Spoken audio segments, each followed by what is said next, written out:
Ayun, ang kulit niya. Puro siya chat. Ayan, nagchat-chat pa siya. Profile niya. Nakalock po ba? Hindi naman, kaya lang iba-iba yung mga ano.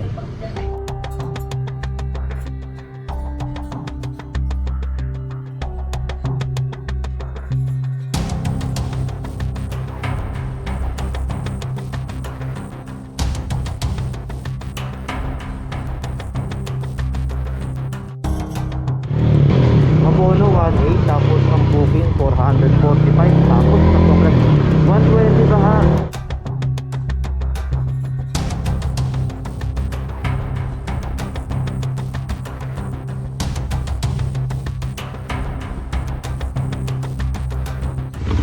Ang kulit niya sir, nagmamadali siya. Lalaki?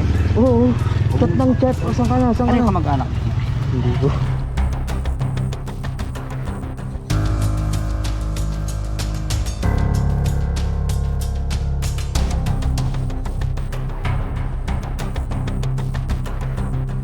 Huwag ka na naman yun sa kasausap niya. Kasi ano, 1K lang niya binili sa akin yan.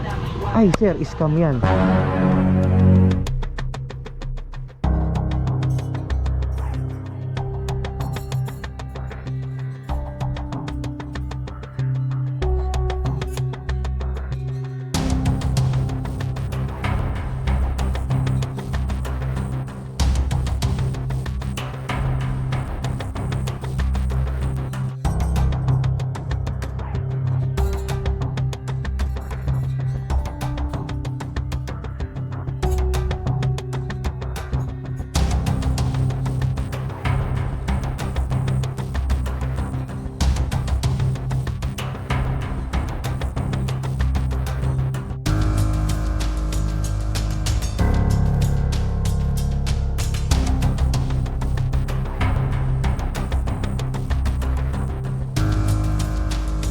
Ang laki ng booking eh, ano? 445 pa, 445, kainta lang yan, 9 km, wala pang 20 minutes. Tapos magtitip pa siya ng 120, so madaling madali siya oh. Ay, ito yan pala. Madaling madali siya.